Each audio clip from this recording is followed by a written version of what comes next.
Welcome back for another episode of Missions by You. We're doing a series featuring French Quarter nonprofits. My co-host today is Scott Tilton of the New Orleans Foundation for Francophone Cultures, New Foundation, and we're filming in their new space at 602 Toulouse. Our guest today is Don Scott Cooper, producing executive director of Le Petit Theater here in the Quarter. How are you doing today?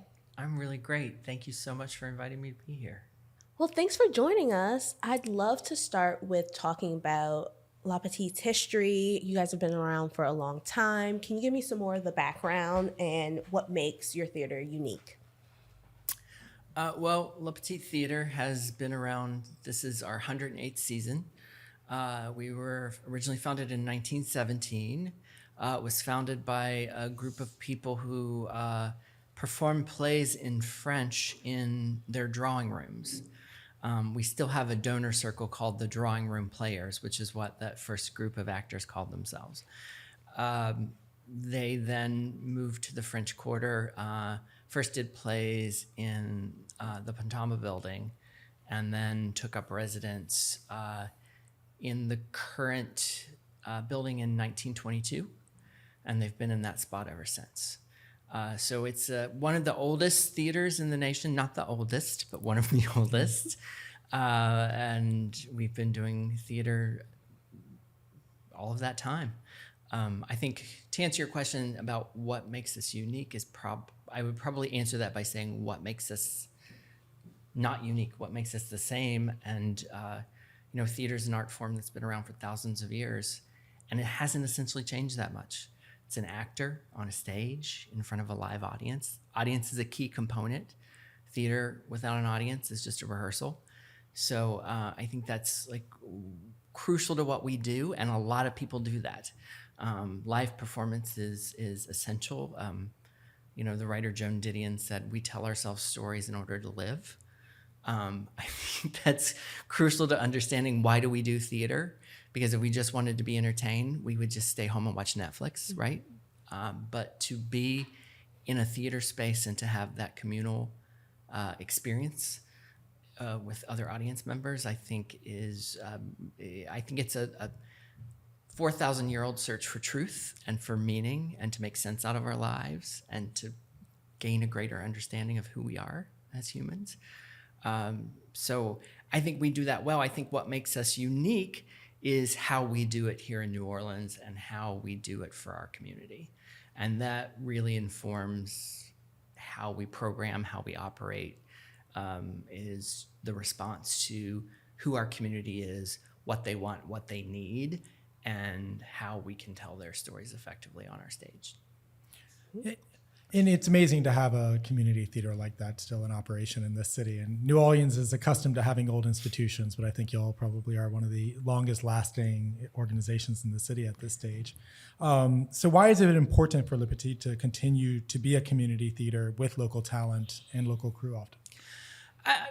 I guess essentially it gives people work, right? It gives artists work. And this is, New Orleans still is hanging in there with the gig economy where you can still come here as an artist and make a living creating art, whether you're a musician or a singer or a performer, actor, dancer, what have you. We employ around 200 individual artists each season to do what they do well. So I think that's crucial to adding to the arts ecosystem in our own unique way. I also think it's, we don't want to navel gaze and only be as good as we are. So I think it's always good to also partner with other people and to bring in master artists from time to time. I think we learn from others, and they certainly learn when they come and make theater in New Orleans from us. So I think that cultural exchange is very important to what we do. But I think we are a home base for a lot of theater artists here locally. That's beautiful. Speaking about the local talent, what do you think is a great resource for connecting you with local singers, actors, to keep that in our neighborhoods or locally? Auditions. That's the best way. And we're actually doing, I wish I knew the date off the top of my head. In a couple weeks, we're doing auditions in partnership with 4 other theater companies so that performers can come and be seen by a wide array of theaters who are doing vastly different work. So I think it's an opportunity for those artists, even if they're not auditioning for a particular project, to be seen. So, a casting director can say, "Oh, I really like her. I don't have anything coming up right now for her, but I'm going to keep her in mind because she's really talented." Or, "I don't want her for that project, but we've got something happening next spring that she'd be great for." So it's about building relationships, which is essentially what we do. It's important. You and I had a previous conversation. We talked about theater and it being entertainment versus film and television. I'd love to circle back to that. So can you tell us what sets local theater apart from television and film? Television is so easy because you don't have to put on pants. You don't have to leave your couch. You can order takeout. You can pause it and go to the kitchen. It's very easy. And I don't want to denigrate television because I find some of it really entertaining. I'm a big fan of British murder mysteries, and I never figure out who did it before the end. So that's why I keep watching them. But I think, there's certainly a space for that. Absolutely. But I don't think... Oh, that elevator. You just covered. That's what live performance is all the time. A second line goes by. The only time it ever made sense was when we were doing Streetcar Named Desire, which takes place in the French Quarter, and second lines would go by, and we're like, it's the French Quarter. Yeah. It's fine. You expect to hear that in the background, but it's always a really quiet moment in the play when the second line goes by. Really dramatic moment. Someone's crying. Yeah, they're crying, and there's like a happy second line going by. That's what Patti LuPone just got in trouble for, complaining about the noise next door. Oh, yeah. Whoopsie. We're talking about local theater versus film and television. Yeah, I think when you come together, like I said, when audiences come together to watch live performance, that's just something different. It requires more of you as an audience member. And that's never more evidence than when we have young people in at our student matinees to see theater. We did an August Wilson play called How I Learn What I Learn. And we had 5th graders, which is that's on the young side. Mm-hmm. That's about the youngest that we have come in. And it was very adult, the subject matter. And we told the teachers, we let them know. And it was August Wilson's story of growing up in the Hill District in Philadelphia. And I was keeping an eye out, making sure that these kids were okay experiencing this. And I kid you not, they were like riveted. They were just leaning forward and watching. And it was just, they could not get enough of the story. And that was very heartening to see these young people who, walked in on their phones and were halfway paying attention to their surroundings.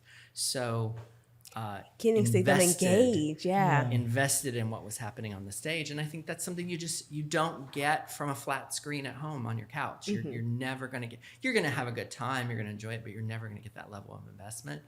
And I don't know that it's really going to change you or move you or, which I think theater has the capacity to do. For sure. I was going to just add, I think there's 2 parts to that of seeing kids be that engaged in theater is really warming, because I think sometimes people write off the younger generation of oh, they're just on their computer. Oh, but no, they still want that traditional entertainment. And then also for what you're saying about you can't get that touch by just watching something on screen, I can't get that emotion, and who's ever acting in it can't see my emotions or get that feeling from me when I'm just watching their film or TV show. I'm so glad you said that, because I think the emotional response is key to theater. Actors will tell you all the time they feed off the audience. And that's why every performance is different, because they sense something that's happening there. Each audience is different. Mm-hmm. And I was listening to a report on the radio this weekend, and they were scientists were talking about emotional responses to stimuli, and they were like shooting puffs of air in people's eyes and in the eyes of mice to see what their emotional response was and how they would be triggered by that. And the whole report, and at the end of it, there was a caveat. This scientist said, we've done this study, but we do have to acknowledge that science still hasn't come to an agreement on what an emotion is. And I was like, well, fascinating. That means we're going to stay in business. That's what we traffic in. That's what we do all the time is emotions. So I think what you said is very key, that emotional response, that emotional investment that you just don't get elsewhere. And maybe there's it's kind of interesting because maybe there's almost at times a digital saturation. This came up recently in a conversation, but you were talking about how there's this across time, the drama theater has had this sort of continuity to it, even though all of it, different emotions are evoked, different plays are written, but it's there is a continuity to it. Do you find that there is a return of young people and just sort of a broader interest back into theater, particularly maybe since COVID or these times? Well, look, what did we do during COVID in the performing arts? We put everything on Zoom, and pretty much everyone hated it. And they did. Why did they hate it? Because it wasn't the experience of being in the room with other people. Yeah. That's what makes it crucial. It's boring. Theater is so... I remember one year they performed scenes from plays on the Tonys, and I was like, there's nothing more deadly than this, because I'm watching it on a flat screen from home. It in no way can touch the experience. And look, the Greeks were doing it thousands of years ago. There's a reason why it stuck around that long. So not to denigrate video games on your phone. I mean, I don't understand it, but I can certainly understand how it could be appealing. It's just not appealing to me. But I think people who are exposed to it, and not everybody, it doesn't speak to everybody, but if it speaks to you, it speaks to you forever. And I remember when I was a freshman in high school, I'd never seen a professional theater production before. I grew up in a rural environment. We didn't have professional theater, and I went to see a production of The Glass Menagerie. And Tennessee Williams' famous play. Do you know this play? Yeah. Yes. Okay. So when Tom looks around at his surroundings and says, this isn't good enough and I want more, but that means leaving the people he loves. And he has that beautiful speech at the end where he says, Laura, oh, Laura, I tried to leave you behind, but I'm much more faithful than I intended to be. It breaks. I will tear up if I read that to this day, because it's about, it was my story. It was the story of this kid growing up in a rural environment who wanted something else, but knew that I would have to give up. I would have to leave. And it's, I will never forget it. I felt like those words were sticking to my body. I had never heard writing like that in my life. And I became a long-time fan of Tennessee Williams because of that. So to answer your question about young people, yes, young people are getting into theater when they're able to. So, in one of the things, it must be amazing to be in a theater to think about Tennessee Williams living down this block, and that's pretty amazing to think about, that he probably went to shows there. Just to finish my earlier thought, education programs in the performing arts right now are about creating access to people who haven't had access to the arts before. I think that's crucial. And I think that's something we're doing that is essential. We're partnering with a local school, the Homer Plessy School in the Treme, to make our summer education programs available to them for free, to build those relationships and give young people access to the arts. And that, if we want to talk about the future of theater, and if young people are going to be into theater, the first thing you have to do is give them access to it. Yeah. And that's crucial. To answer your question about Tennessee Williams, so my very first show at Petite Theater was A Streetcar Named Desire. And some gentlemen were renting the apartment where Tennessee Williams lived when he finished writing Streetcar Named Desire. So we had a cocktail party there for our donors. And one of my first times speaking to donors was standing under the skylight that Tennessee Williams writes about in his memoirs, about being under that skylight and finishing the play. And I was like, it's just never going to get better than this. Yeah. So yeah, Tennessee Williams is essential to still to the French Quarter. He came to La Petite. He saw plays at La Petite. So he finished writing Streetcar Named Desire 2 doors down from our theater. That's amazing. Yeah. All that history just be surrounded, and like to what you just mentioned about being under that skyline, like that's also a great way to start your tenure. Like, Yeah. beautiful moment. I don't know though. Is it going to get any better than that? Let's talk more about the programming you have though with the local schools and stuff. Because is that summer programming you're doing or? So each year we bring over 2,000 students through our doors to see theater for free. Those are students anywhere from 5th grade to college students who are in drama programs, predominantly high school students. So we did a survey and found out that 85% of them had never seen professional theater before. 65% of them come from families that have economic challenges and would probably not be able to afford theater. It wouldn't be part of their entertainment budget. So I think, like I said, just bringing students through the doors is really crucial, really essential to what we do. So that's something I'm very proud of. We even offer, creating access is breaking down barriers to access. One of the barriers for schools is transportation. So we've offered busing subsidies to schools who don't have that in their budget. So you have to constantly think about what all the barriers to access are so that you can truly create accessible art form. Another thing is food.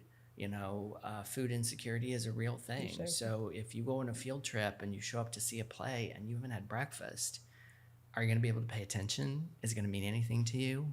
Or are you going to think that you're hungry and you're wondering how long it is to lunch? So making sure that there are snacks available for students when they come and see theaters. And the schools are really good about making sure they provide that to the students. So again, you've got to think about all the different ways that you have to break down those barriers so that students have a really rewarding experience when they come to the theater. That's beautiful. I love how you're going that holistic way at it as well, making sure they can really come in and enjoy and experience it. In addition to creating access for students, we also have education programs in performing and workforce development. So we have a young conservatory, which is actor training for ages 8 to 18. And then just really, again, thinking about how all the different ways that you can be involved in theater. If you don't want to be in the spotlight, which was me, I was that kid. I don't want to be in the spotlight. Yeah. So we created a workforce development program, and it is a hands-on guided experience, giving students experience in costuming, set design, carpentry, electrics, lighting, video projections, and just teaching them tactile skills that are really worthwhile. And then we have a teen council, and the teen council is really focused on the business of theater. Like, what does it take to produce theater? How does marketing work? How do you license a play? How do you produce a play? How do you cast a play? So this summer, they are all coming together. We have an education program running from June 23rd through July 18th. And we are doing a brand new musical. And the young conservatory students will be performing in the musical. The workforce development students will be building the show, with some professionals and being the crew on the show. And then our teen council is going to come in and produce it and market it and, take over social media. And so it's really bringing all those disparate education programs together into one project so that they can work together. That's so exciting to hear about those 3 different groups kind of working together, but also exposing kids to all these different roles. Because I'm sure if you told someone you have a future in theater, they'd only think of being an actor, so they can learn about all these different, because every role is important in making that show be successful. Yeah. And it's great as like a community theater, as sadly and generally in schools, they've cut some of the programs back, and it's great that y'all can provide a space for them to come into your beautiful theater, and then they can, as you said, learn all of the ins and outs. Maybe even if they had a program themselves, they wouldn't have all of that ability to see how it's operating professionally. So that's phenomenal. Thank God for not-for-profit performing arts organizations, because they have really picked up the mantle, not just Le Petit, but all across the nation, because unfortunately, we've not made the move from STEAM to STEM, and we do not understand that arts are a vital part of a public education. And when budgets get tight, as they currently are right now, the arts often get put on the chopping block. So I see a future for Le Petit where we will continue to develop relationships with local schools so that we make sure that school who doesn't have the budget for the fancy arts program or to build the multi-million-dollar theater performance space, some of these schools, I'm just wowed. But to make sure the students who don't have that still have some access to arts, I think it's just crucial. For sure. Yeah. How can people support and get involved in your different programs? You can go to our website and sign up for the education program if you have a young person who wants to be a singer or actor or dancer, or maybe they want to build a set, or they want to design some costumes, or maybe they're a teenager and they're really interested in social media. They want to come in and learn how to promote the shows. That's certainly a way for education. You can subscribe. Subscribers are the lifeblood of institutional theater. They are risk capital. They are people who we know are going to come back every year. They sign up for an entire season of shows. We are very grateful to our subscribers because they make the work we do possible. You can buy single tickets. You can bring a group. You can get 20% off your tickets if you bring a group of 10 or more. So come to the theater. And that's sometimes it's a big ask to ask people to come to the theater. Just like it's a big ask to ask people to leave the house some days, you know? So we know it's a commitment, and we certainly do everything we can to make sure that you're rewarded by really fantastic art. We did a musical this spring called Jersey Boys, and a lot of people who'd seen Jersey Boys on Broadway back in the day were like, I love this production of Jersey Boys. And I'm like, well, why did you love this production of Jersey Boys? Why did it speak to you? I think it spoke to them because it was 18 local actors. It was 10 local musicians in the pit. It was a local director choreographer, and it was just a display of the immense amount of talent we have here locally in Louisiana. And it felt very homegrown. And it's intimate, you know, it's a 323-seat theater. So you're not in a 2,000-seat theater where you're 100 feet from the actors, you're 20 feet from the actors. And so that makes it just really a unique experience. Feels local, it feels homegrown, and it feels like something people can get behind. And having gone to several productions, I'll attest that having a beautiful theater in the heart of the French Quarter and that space y'all are in is just absolutely gorgeous. I don't think there's any experience like that in the United States. And it feels so small when you go in. And when I tell people it's 324 seats, they're like, there's no way. Because it just feels like such an intimate, cozy room. And we're very blessed. Yeah, you are so close to the stage. So it just adds this layer of like being so immersed in whatever you're watching. And I'll say as well, my family from here, like they took pride in kind of the French element to it. That was kind of their whole shtick as a family. And it was really nice because there was such an immense pride, particularly after Katrina, that the theater came back strong and became a pillar back for the community again.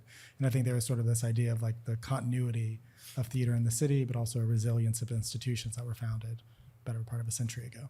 Well, you know, our full name is Le Petit Théâtre de Vieux Carré. Exactement. And if you think it's hard to teach people how to say Le Petit instead of La Petite, imagine trying to teach them the full name.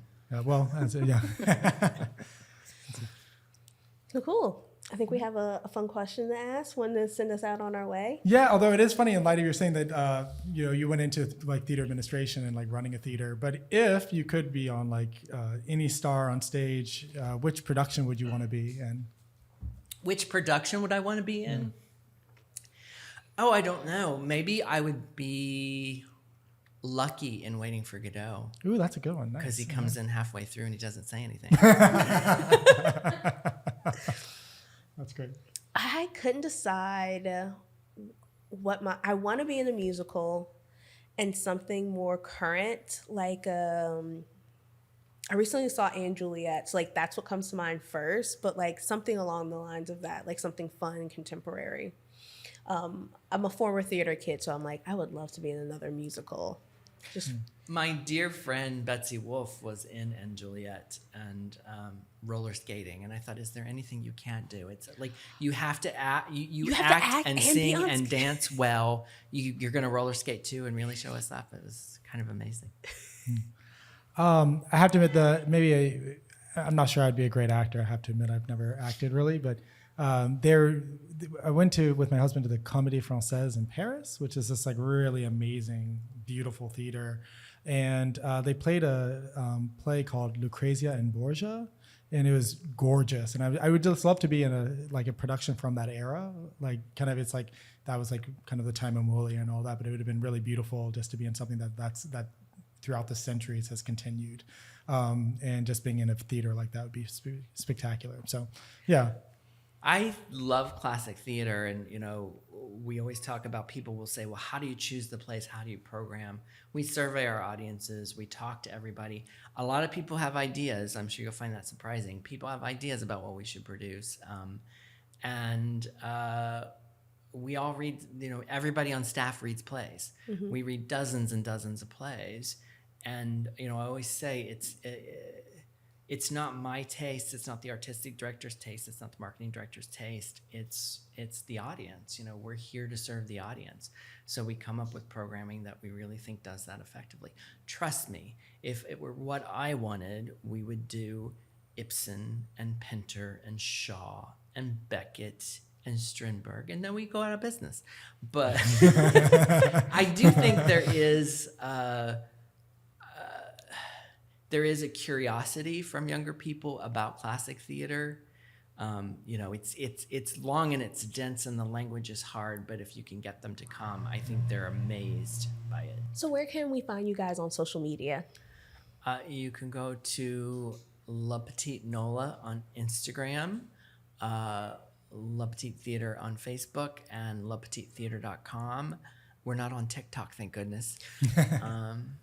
And that's where you'll find us. Or you can stop by at 616 St. Peter Street and say hello. Perfect.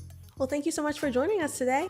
Thanks for listening to Missions by You, powered by Comfy Stone. If you enjoyed this episode, be sure to follow the podcast wherever you listen. And if you're watching on YouTube, don't forget to subscribe and drop a comment, letting us know your thoughts and who you'd like to hear from next. We'll see y'all next time. Bye.